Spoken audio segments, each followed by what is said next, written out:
very particular role on this roundtable of the questioning dullard.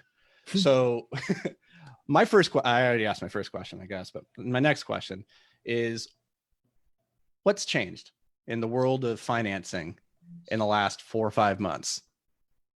Yeah, a lot has changed. So for one, we've had a lot of bridge lenders go away.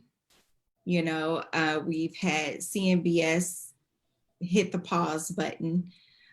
We've had a lot of changes with agency funding, with reserve requirements and lower LTVs, and everything has to be pre-reviewed now. So things are taking longer than what they normally would. Inspections are longer. When COVID first happened, inspections were longer. You had, recording offices closed, title companies closed. And so everybody just really had to take a step back and breathe and be patient. A lot of deals fell through because sellers didn't want to negotiate, based on new terms that the borrowers would have to get to close with. And a lot of people were just apprehensive. A lot of investors got nervous. They thought this was like a repeat of 2008. And we had a lot of pullback in the market in terms of it was like everybody kind of paused for a minute and said, okay, what's going to happen over the next 2 or 3 months, right? So that was a huge, it's like it came out of nowhere. So yeah, there were definitely some major changes that happened. That's one question I've had, is because I've been in the industry for a few years now, and I've been out of college since basically 2011. So this is my first economic downturn where I've actually been, in the business world. Last time I was basically a college student, so I was aware of it. I was studying finance; it was on my radar, but I wasn't like experiencing it in real time. And since you've got 20 years of experience, doesn't look like you have 20 years of experience, by the way. So you must have started just right away. But one thing I'm curious is, how does this compare to like 2008 and like prior economic hiccups or crashes or downturns that we've seen before? Because this one's, it's different, right? It's so different. And it was very frustrating because I would sit in on all these podcasts and all these live calls and Zoom calls, like what we're doing. And not everyone, but a lot of people were comparing it to 2008. And I kept saying, this is not a comparison to 2008. Mm-hmm. That was a credit crisis, really. And that was a credit crisis. That was a liquidity shortage. Yeah. This was a pandemic from a virus. This was, and economists, they want to base everything off of a pattern. They want to have something to compare it to. And you had people stepping up, people that have been in the business 50, 60 years, way longer than me. And they said, this is not 2008. This is not the market crash that we've ever had before, ever in their history and in my history, in our lifespan period, because this was from a virus. I mean, so you really can't compare the two. They were completely different. And they hit different markets. Retail is really struggling. The restaurants are struggling. The workforce housing is what really got hit. And I know a lot of investors are invested in C-class properties. And so it was really a time to see how this really affected us. What would happen to the collections. And so the lenders were literally just waiting to see what was going to happen to those collections. And multifamily, as it did in 2008 and as it did previously, it just performed well in a down market overall, right? I know there are a few sponsors that said, hey, we had some dips, but we had to make some adjustments. I saw a lot of investors that got creative and maybe applied some of the deposits to the rent, waive late fees to try to keep everything on track. And I think that the current administration really stepped up and acted quickly to put out the stimulus to help that workforce housing group, and also to, you know, tell the banks, hey, we need to step in. We need forbearances for commercial property as well as forbearances on single family property. So yeah, it was completely different in my opinion, because we've never dealt with this before, a pandemic from a virus, you know. So yes, it was different. Have you seen any data coming in as far as how many on the commercial side? When I say commercial, I just mean like, you know, large multifamily, not necessarily like retail or other sectors, but have you seen any data on how much forbearance is being taken advantage of by certain operators? Is it something where, you know, people are just, you know, maybe going interest only for a little bit, or are there people that just can't pay, or is it kind of business as usual? Yeah, that's a good question. So I haven't seen any data to see to show, hey, this is how many people that applied for the forbearances, but the forbearances were very hard to obtain. So you really had to prove that you were in dire need of it, right? Which mean that also meant that you need to go at least a few months to see how your property performed, right? On the back end, you know, I did have some behind the scenes conversations where they're like, hey, we've had people applying for forbearances and they're not even in trouble yet, right? So the answer is no, you're not going to get it because you can't prove to us that you actually need it just yet. Yeah. But no, I haven't seen any concrete data that proves it. And I can tell you some of the groups that we discussed behind the scenes, they underwrote aggressively anyway. Right? When you underwrite aggressively and you're not being conservative enough, and you're not accounting for, okay, if we have a dip in occupancy, what are we going to do? Making sure that the reserves are there. You should not be out of reserves in a 30-day cycle. Yeah, and that's probably something that's fairly different than 2008 is when we hit that speed bump, a lot of people were just way over geared. Even in the multifamily space, I think things just got real loose. Absolutely. There wasn't much equity to work with for a lot of people. No liquidity at all. And I, at the time in 2008, I was on the single family side of the loan process of lending. And it was a lot of fraud, which, you know, we don't have that now. I'm not saying everybody is 100% honest, but I think that the lenders have done a much better job with trying to mitigate the liquidity risk and the fraud risk from what they learned in 2008. Yeah. Well, that's one of the really interesting things about recessions that I've always observed is that they never really repeat themselves in the same way. And so you can look back at 2008 or 2000 or even the 80s, like whatever crisis you want to look at, they all manifest themselves in slightly different ways. And so each time it's new and different, and the rules of the game that we previously played by don't really apply anymore. And that was the interesting thing at the beginning of COVID, was everybody's trying to apply some maybe old rules that like, that's not really the same game we're playing. It's not the same thing, you know. It was not. This was completely different from what I experienced prior. Absolutely. So obviously we're kind of, well, I shouldn't say obviously, but I feel like things are starting to get back to a little bit more normal pace of business. Are you seeing that on your end? You mentioned that initially when this happened, things really tightened up, reserve requirements and terms and things like that got really, really tight. Are you seeing things kind of come back to normal or somewhere in between? Yeah, so what I'm seeing is the volume is definitely picking up. I mean, you know, I am swamped. It's super busy right now. So that's great, right? But what I am seeing is on the seller side, they're being flexible on timing. They're being flexible on, let me put it this way. I'm not seeing more than a 10% move on pricing, you know, depending on the market, you know, so, and so when you say 10%, you mean like pre-COVID price versus post-COVID?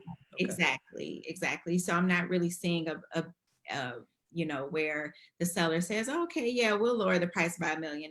No, that's not happening. Well, a lot of that's because the rent collections are still high. Right, the rent collections were still high. The rates are low, so that's great. That helps. but you still have the interest reserves. And the lenders they're wanting us to use the T3, the T3 or the T1, whichever is lower from an underwriting perspective. Whereas pre-COVID, we could go T12, if we needed to. So some deals I get in and it's just debt service constrained, and it's just like, there's nothing we can do. And the seller is not willing to come down on price. But then you do see some sellers that are willing to be flexible, but the activity is definitely picked up. I see more and more investors going after properties. CMBS has started back funding, so that's great. They are pricing, they're pricing out deals. So that means that, to me, I'm seeing some bridge lenders come back that had hit the pause button, some bridge agency lenders. Now, granted, everybody is still being very cautious, very careful, handling everything on a deal by deal basis, but I am definitely seeing them loosen up a lot, and that's good. The interesting thing right now with the disconnect between buyers and sellers, I think, has to do a lot with the fact that depending on which side of the fence that you're on, you're going to look at the data and see what you want to see. So if you're looking forward from the buyer side, we see risk. We see a tumultuous future ahead as stimulus runs out, and we want to be prepared for that and underwrite conservatively. Whereas if you're a seller, you guys we're underwriting based off of T3, which is not really a great picture, I think, of like indicatively, because with stimulus in the system, it's kind of an artificial window. It's not necessarily true to what's going to manifest itself in the future. But generally speaking, one of my big issues with economists is that we typically see exactly what we want to see in the data. Yes, you can definitely manipulate it to make it fit.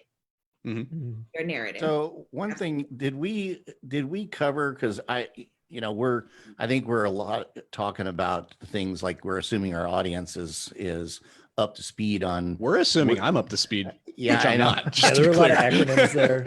Yeah. A lot of acronyms. That our audience understands where we were and where we are now, and where we went in the middle. So I don't know, do we want to cover a little historical data, kind of, we know that the pandemic hit, everybody knows that, right? But then what happened to lending, and then now where is lending at this point, and we as syndicators that are looking to lending, what considerations are we having to take in to make sure that we are able to make this deal work? And then I can hit on like one particular aspect of that's kind of smoothing the road a little bit. So Brandi, can you give us like a little history of like where interest rates were, about reserves, where they went when it first happened and where they are now, and then we'll talk about future here in a little while. Okay, so I'll hit really quick. I won't take too much time. So a couple of things. Pre-COVID, we were at 80% loan to value, 80% loan to cost, with even bridge loans, with agency loans. Post-COVID, we're at 75% or less.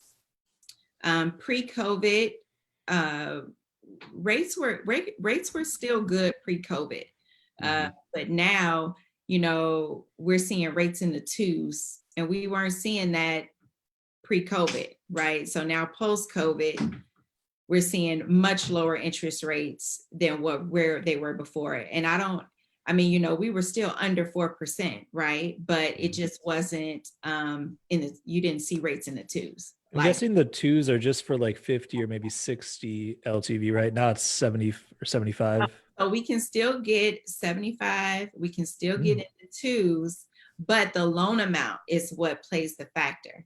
So if you're over the $10 million space and you're willing to take a yield maintenance prepay with a longer term, like a 10 or 12 year, we can absolutely get in the twos. Okay. So that would be for guys who are trying to just buy something, hold it, not do anything, not sell, not refi, just sit on it. Just sit on it. Exactly. real quick, for anybody in the audience who doesn't know what the yield maintenance prepay is, who wants to throw a dart at that one? I feel like Brandi might be the pro. Yeah. I could try, but I'd probably embarrass myself. So you have the two most popular types of prepayment penalties are yield maintenance and then step down. Step down is really easy to get.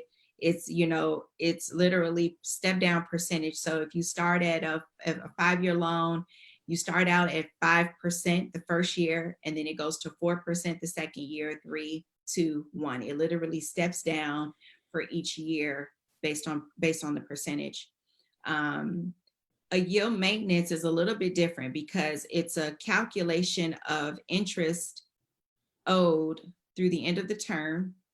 And it also it takes into consideration the bond pricing. And so it's not something I can just give you a calculation for, right? I can give you a range. So if you're getting into it and you say, hey, where do you think I would be in year 5 on a yield maintenance prepayment penalty? Well, I would plug the information into a computer system and it would give me a range. And it's basically trying to predict where bond pricing is going to be if we're trying to calculate if we pay it off in year 2 or year 3 on a 5-year term. So it's a little bit unpredictable, and that's what a lot of investors don't like, because basically the lower the rate, the lower the current rates are, the higher the prepayment penalty is. So you can say, well, hey, in 5 years, I know rates will be higher than where they are now, so I can go ahead with the yield maintenance prepay. But who knew COVID was going to happen? And, rates were going to drop ridiculously low. And now the feds are saying they're not going up for 2 years. If you were predicting a higher rate 5 years ago to refinance now, the yield maintenance prepay is probably very hefty.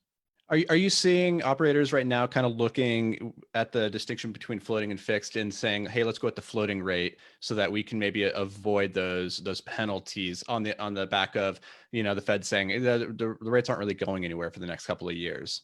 Yeah, I have had a lot of, I don't want to say a lot of interest, but I've had a few investors ask about the floating rates. Floaters are good, but they really only make sense on larger loans. So if you have a loan that's over 10 million, over 15 million, over 20 million, definitely look into the floater. But the lower loan amounts, it's not worth it, because what they do is they raise the rates on it. So in order to get that floater, you're not going to get that good rate. You're going to get a higher rate.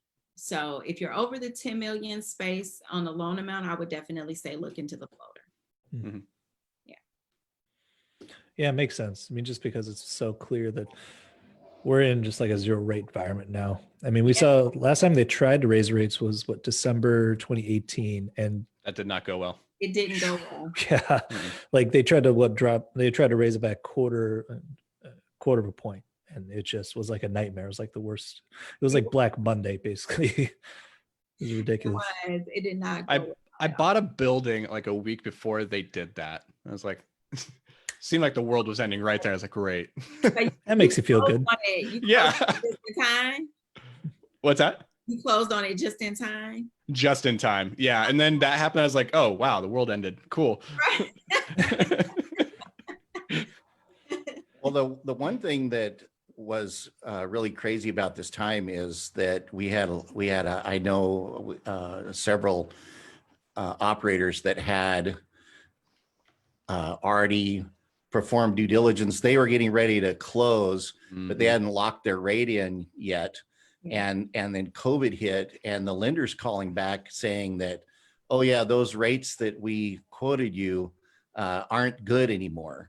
And there was some significant change to the point where it made a lot of deals not viable anymore. Yeah, no, the deals definitely fell through. And the reserves killed a lot of deals too. Yeah, because I mean, they tell you, 2 days before closing, oh, you need an extra $300,000 or $400,000 for reserves. That's a lot. Well, nobody's budgeting for that, right? Right. Nobody's budgeting for that. Even with a 10% cushion in there, you're still not budgeting for that. So, and it can definitely change your returns, so. Mm-hmm. And where are we seeing, with what, reserves 18 right now then? Yeah, that's where I was going to go next, because we were seeing like 18 months principal, interest, and reserves, but now it's relaxed off of that, at least. Well, no, it's still that for loans under 6 million on Fannie. On Fannie only, we still have the 18 months for loans under 6 million. If you're above 6 million, then it's 12 months. And that's principal, interest only? Principal and interest. They're still going to take the taxes and insurance reserve that they take anyway.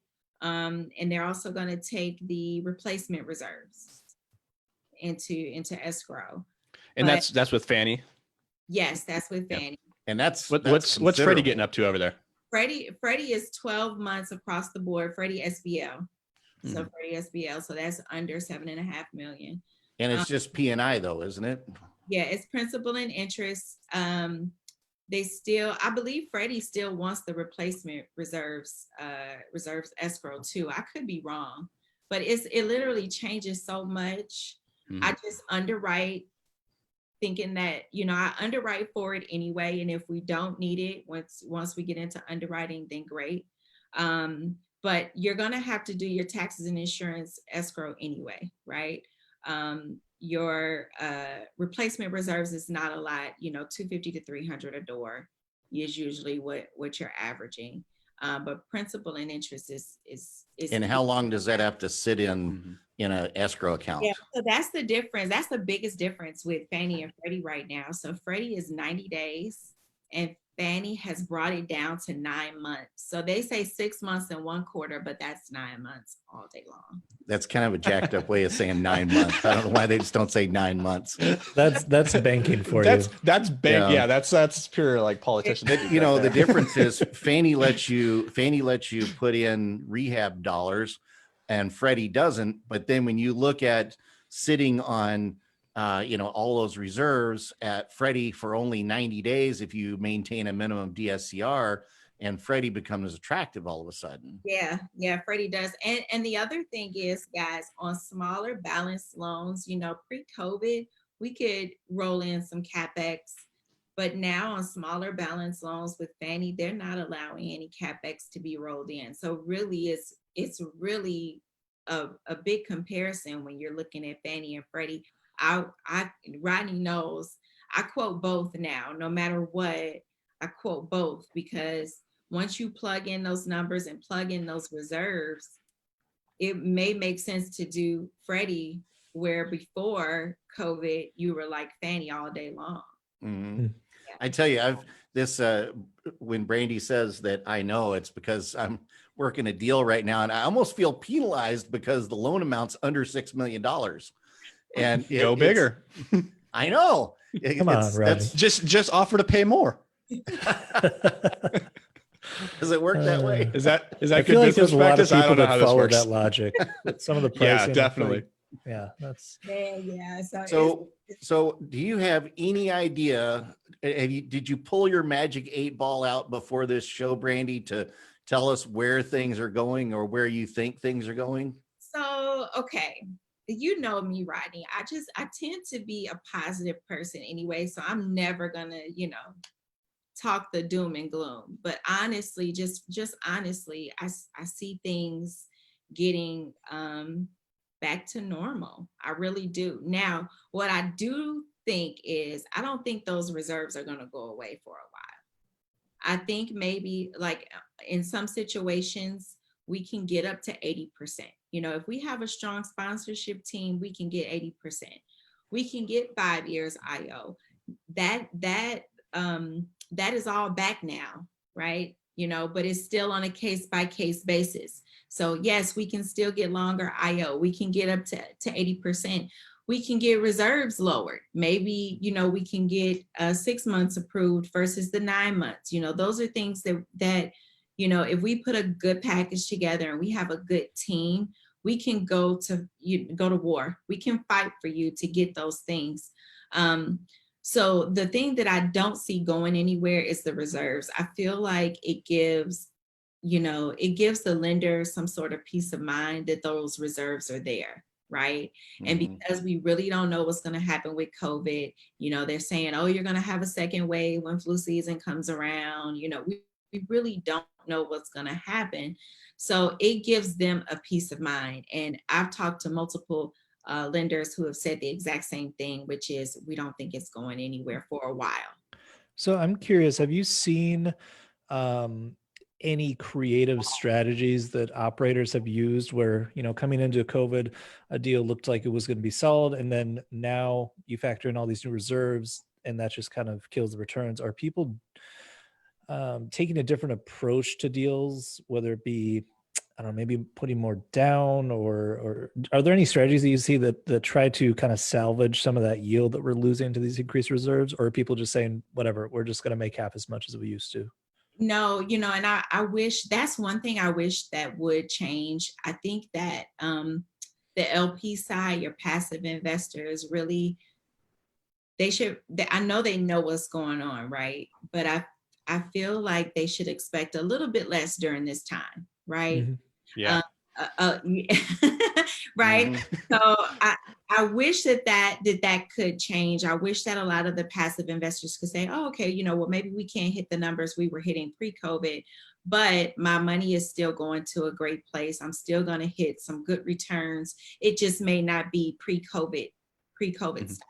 Right. Yeah, this is something that Dan and I have been having an internal conversation about like readjusting investor expectations, maybe not for previous deals, but moving forward in the short term, saying, maybe we're not going to go after the heavy value add stuff right at this moment and see how everything plays out. Maybe we'll go for more of a yield play and bring down the IRR expectations. I can speak to how I've been approaching that on the last couple of deals, and how a lot of people that I've talked to, and I wasn't holding this from you guys, but there's what are you about to drop on us? This is not starting well. I'm not gonna hear the end of Brandi, this. I just figured I'd throw myself under the bus and be done with it. But let's do it. But I got some stuff to say when you finish. Well, here's what I found is the sellers understand the market condition at this point, and they're asking for pre-COVID pricing, but they understand the challenges that we're looking at, because we either have to lower investor expectations like we were just talking about, or we're going to have to pay less to make the deal work. And so what I've been finding is if you can make the deal by going Freddie and raising all of your CapEx dollars yourself, then lender requirements can be as short as 90 days on the reserves before you get those back. Right, Brandi? Yes. Right. And so what we've been doing is asking the seller to put those reserves up out of sale proceeds, and then we don't have to put it in our underwriting. So our returns remain what they were, and we're able to pay close to what the expectations are of the seller. And then obviously the seller has to feel good about that. And so they're going to want to look at your underwriting. Now, I haven't had one asked to, but from what I've been talking with brokers and asking about a seller being able to, or being willing to put those funds in reserve for 90 days, there's been a somewhat overwhelming willingness to do that. Now, you just pay them interest or something for those 90 days? Well, it's going to go in an interest-bearing escrow account. Well, what's that like? You mean like over and above that? Yeah, what's that going to give you, like 0.1%? I don't know. Now, I haven't ever gotten to closure on a deal. I feel like if you ask a seller for that, you'd probably want to offer them like, a little bit of some juice, right?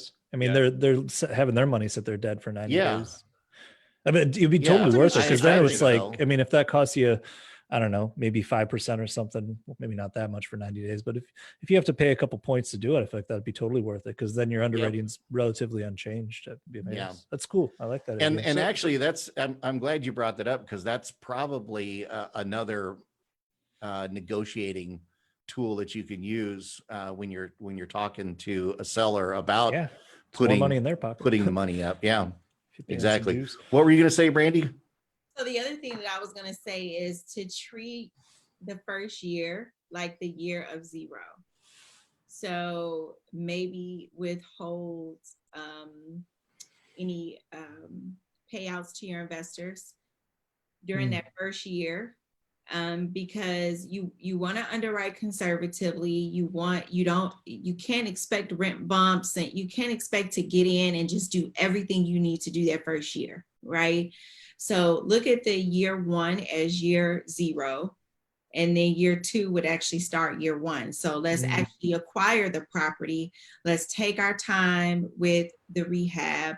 Let's take our time with everything to pace ourselves and make sure that, we're doing everything in line with market. You don't want to go in and say, hey, I'm going to go in, I'm going to put, $5,000 a door, and I'm going to be able to raise rents $100 per unit. Not during a pandemic. You're not going to be able to pull it off. In a top market, if the rent expectation bump is $100, maybe you would only bump it 50, for the first year. So maybe kind of going back to mitigating the investors' expectations, and treating year one as year zero, and doing what Rodney said, because I have a lot of clients that are actually taking that approach as well. It's a really good idea. Just kind of doing both things to make everybody happy, but also be conservative along the way, and realize, hey, we're going to hit the goals, but it may take us 1 year longer than what we were doing pre-COVID. Yeah, I've been hearing that a lot from different operators, this idea of delaying renovations, rehab, and all the work and all the heavy value add stuff until year two, maybe even year three, just to kind of see what's going to happen in the short term. But there's nothing stopping us now from acquiring those assets and then sitting on them. And just sitting on them, just acquire them, get them, sit on them, and then do it. So, if you're not doing your payouts to your investors, that first year, that's something that you can hold back, and it's sitting there. They can feel comfort that, hey, it's there, but we're going to do this the right way. That's another reason to go with Freddie, because you're raising those CapEx dollars. They're going to be sitting in an account, and you're not having to answer to the lender, as far as a rehab schedule. And there was an article that I sent you guys. I didn't from send Ellie. it to you, Brandi. Yeah, but Ellie Perlman, I thought that was a great approach. It's kind of a creative way of what she's saying, Brandi, is to do a rehab on demand rather than go in there and aggressively rehab all the units. Yeah. What she's saying is that when people come in to rent, you show them a classic unit, and then you show them your rehab model, and you ask them which one they want. And then if they want the rehab, which she's saying that most of them are taking it, then you rehab the unit that they're moving into prior to them moving in. And they're getting that rent bump that way. And they recorded a 30% increase in NOI even during the pandemic. Yeah, that's awesome. Yeah. That's a great strategy. Yeah. This reminds me of the bullets before cannonballs strategy. And this is something that we utilize in my other businesses, where it's manufacturing. We produce products and send them out to market, but you never know what is going to hit in the marketplace. And so what you want to do is you first fire bullets at the target, which is like soft launches to a limited amount of customers to see if there is the desire, if there is the market appetite for it. And if there is, then you can do a harder rollout. Have you guys heard of that phrase before? Bullets before cannonballs? No, but I like it.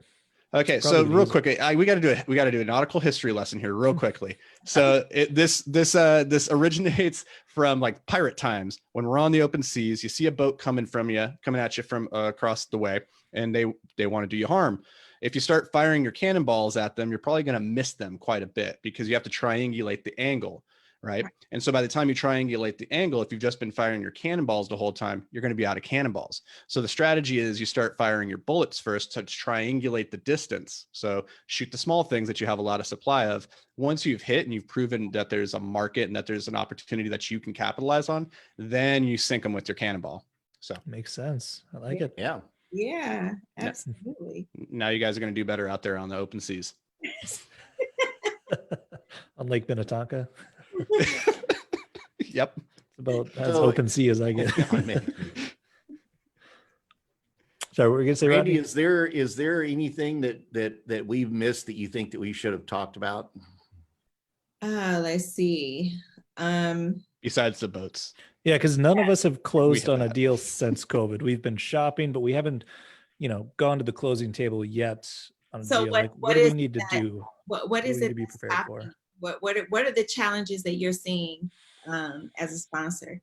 Nothing on the lending side yet. Just Yeah. a matter of trying to find a good. I mean, it's been tough. It's always been tough to find deals, but now it's it's been just hot. trying to find one that works in the new economic environment. Right.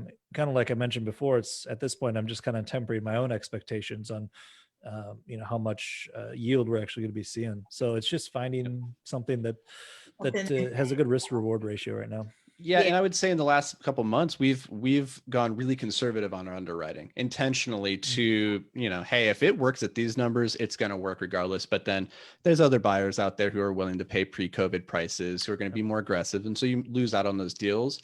But we're not willing to necessarily shift off of our conservative approach at that point.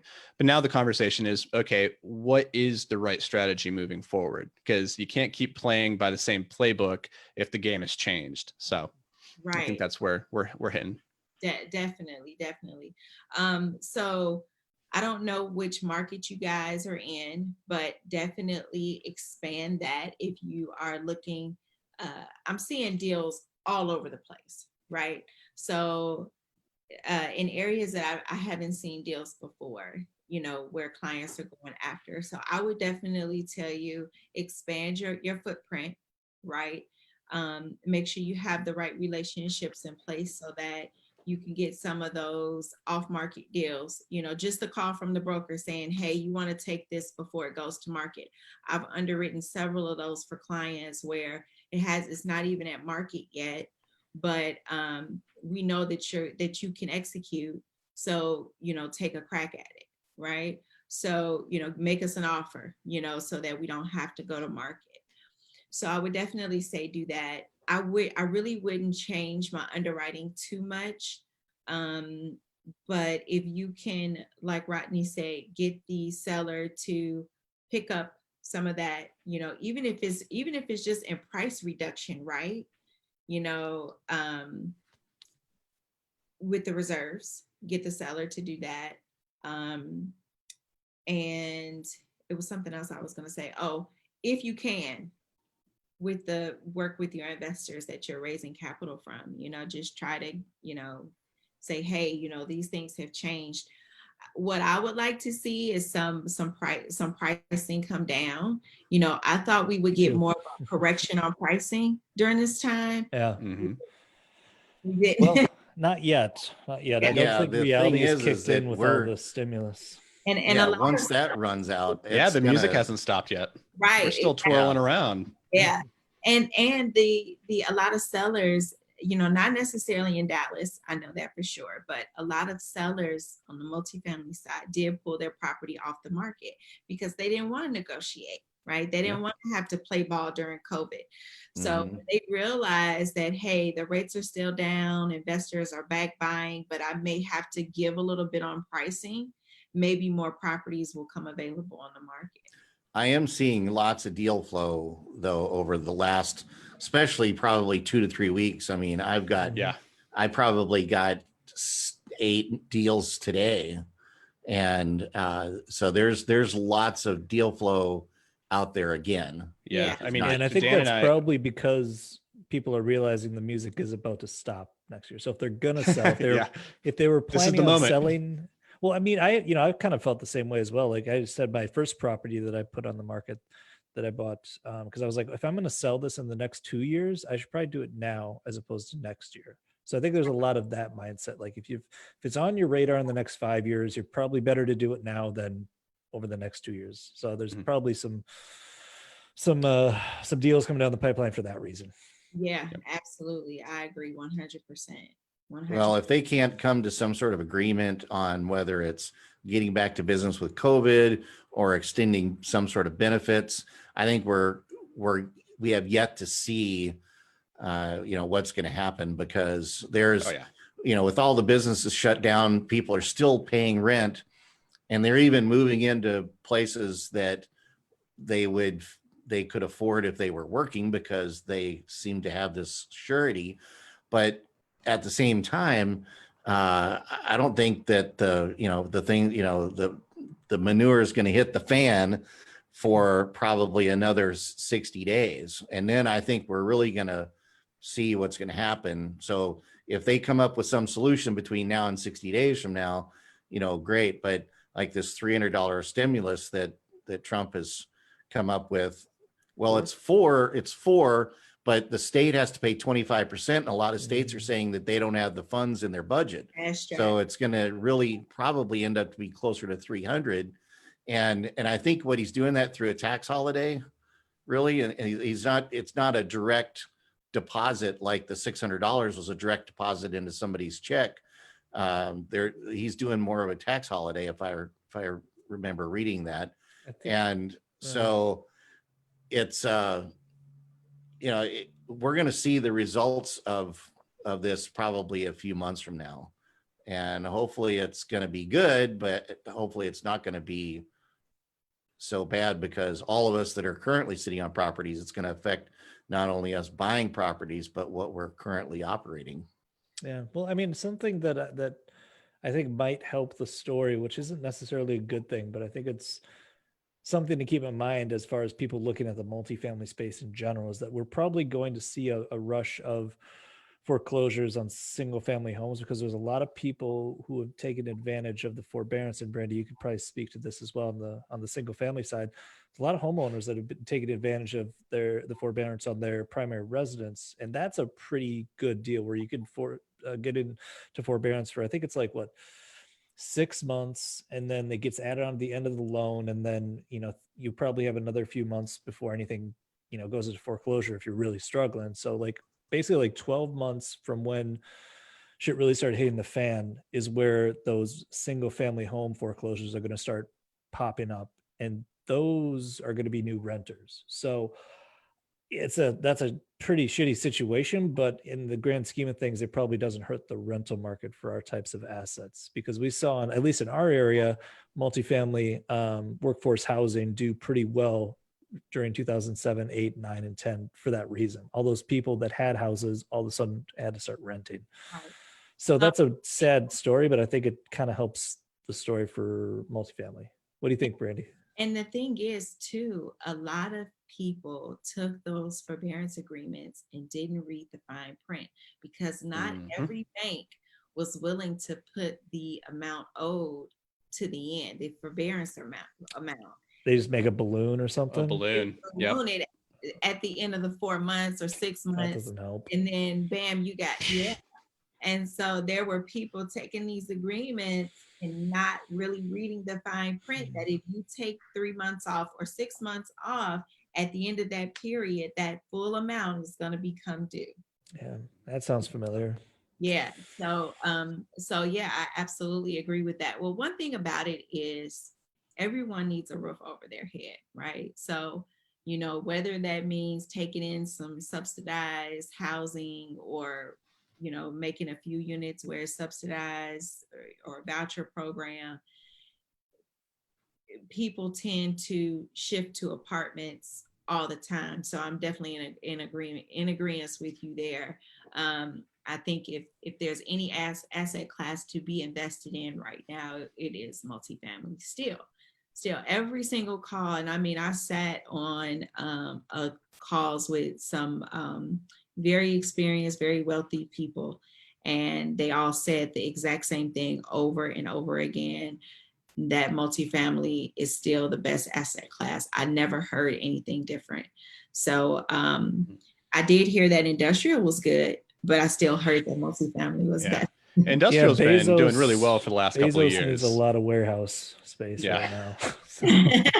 Yeah, I think the interesting thing here is that it takes a long time to turn the multifamily ship around, or for it to sink, really. So everything that we've been prognosticating and thinking, oh, we're gonna have a correction within a 3-month period, it doesn't really happen that quickly.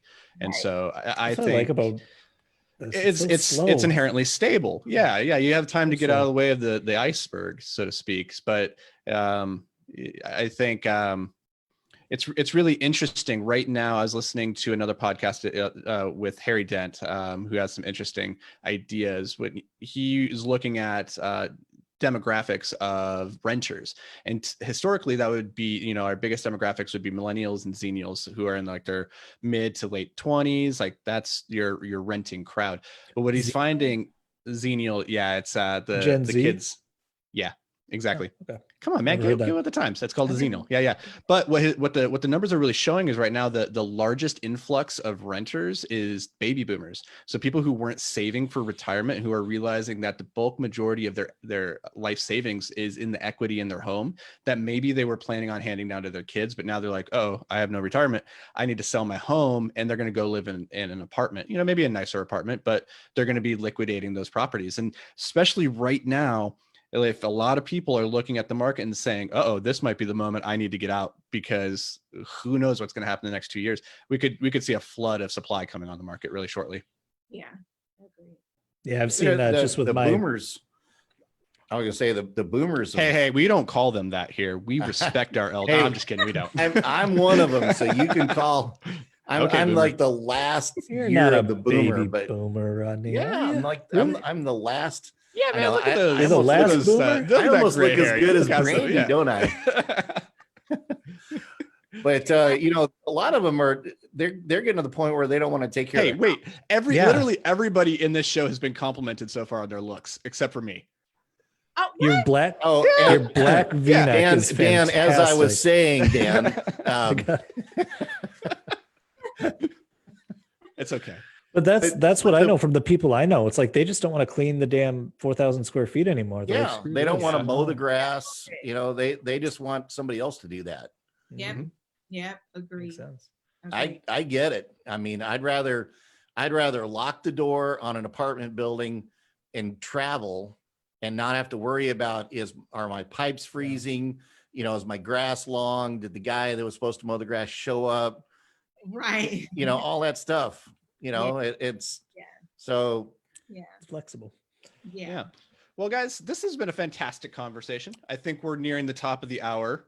And this is when I start getting sleepy. I need to go get my food because I'm a crotchety old man. You might not realize, but I am a boomer. Dan, did I age well?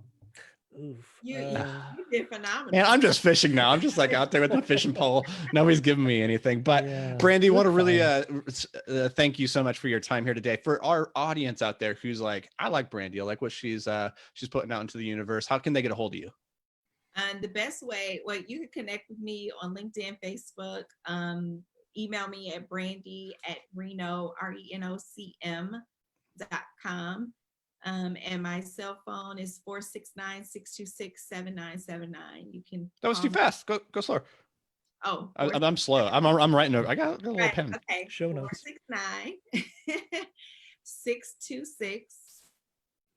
469-626-7979. she's from Texas. She talks Sweet. fast. Yeah, I'm a Minnesota boy. We're wait, no, Texans have a drawl, Rodney. They typically are pretty slow. It's like y'all. Yeah. I say y'all, but I don't have much of a twang. I think a lot of people in Dallas don't have a big twang. No, See more twang. No, not unless not Dallas, right? But Not East Dallas. Texas, because yeah. everybody Well, says because- that to me. It says, you don't sound like you're from Texas. Well, And- Dallas is a city of like implants, right? Like a lot of people coming from It's outside a of Dallas. lot of implants. Implants. Yeah. A lot. I mean, Do we not call them that? I don't know what we call them. I don't know. Transplants? I was okay, just yeah, transplants. maybe. there. You go. Okay, there you go. I was like, wait, was that culturally insensitive? I actually don't know. Like, I don't- Implants. Sorry, if so. Yeah, right? Like you have to be so careful, guys. Yeah. Yeah. All right, But- guys. Any parting words of wisdom Brandi, before we let you go? You know what? My thing is, the time is now. Don't be afraid. Fear will stand in the way of you and your future. So the time is now. I mean, this is a great time. You're not going to see rates this low ever again. Take advantage, take the leap of faith, do it. Don't let COVID hold you back. Stay off the news. Don't listen Definitely. to the news. Yeah. That reminds me of the Winston Churchill quote, right? Pessimists see difficulties in every opportunity, Yes. and optimists see opportunity in every difficulty. Exactly. So stay off of there. Keep a positive mindset and just keep looking forward. Don't look back. Yeah, I think this is Love going to it. be a great period for people who can be creative, like what we are talking about here, and getting deals done. And they're going to get good deals. They're going to get great rates.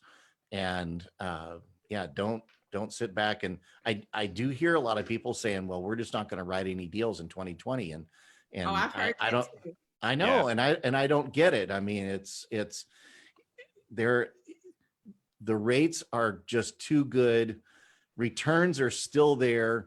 It's really the reserves are what's standing in the way. And if you can be creative between getting the seller to put it up and offering the seller a bump, like what Dan was talking about, I think you can find some good deals out there. Mm-hmm. Yeah. All right. So you listeners at home, take this to heart, get out there, keep taking action. Don't just sit on the couch. This isn't potato chip time. This is the time to get out there, be Almost. underwriting and doing the hard work, making the relationships so that when the deals present themselves, you're ready to take action. And that's going to do it for us guys at the weekly multifamily roundtable. The educational train is pulling back into the station. Get off our train, get off our lawn, and we'll catch you next week. But we also want you to give us a like or a thumbs up or a thumbs down, and Get back on the subscribe train. and hit that bell. Yes. Get back on the train. so that Yeah, you get back on here. can take the ride next week. Yep. Yes. If you've left your review and your thumbs up, now you can go home. Thanks, guys. Thanks, guys. Thanks, guys.